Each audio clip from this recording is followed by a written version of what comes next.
السلام علیکم۔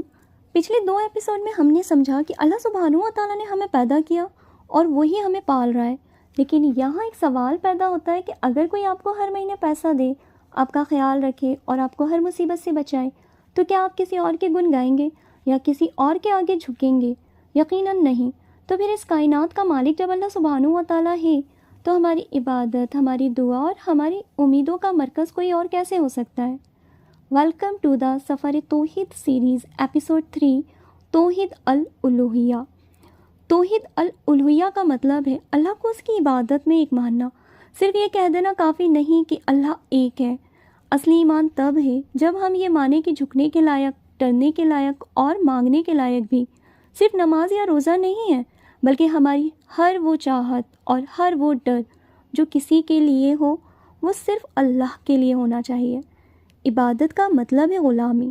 ہم اکثر پیسوں کے غلام بن جاتے ہیں، لوگوں کی پسند ناپسند کے غلام بن جاتے ہیں یا اپنے ڈر کے غلام بن جاتے ہیں۔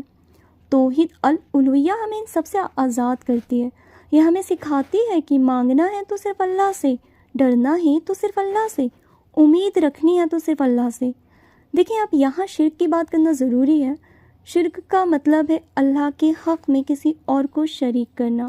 سوچئے، جب ساری طاقت اللہ سبحانہ و تعالیٰ کے ہاتھ میں ہے تو کسی مردے سے مانگنا، کسی پتھر سے امید رکھنا یا کسی انسان کو اللہ سبحانہ و تعالیٰ کے برابر درجہ دینا کتنی بڑی ناانصافی ہے۔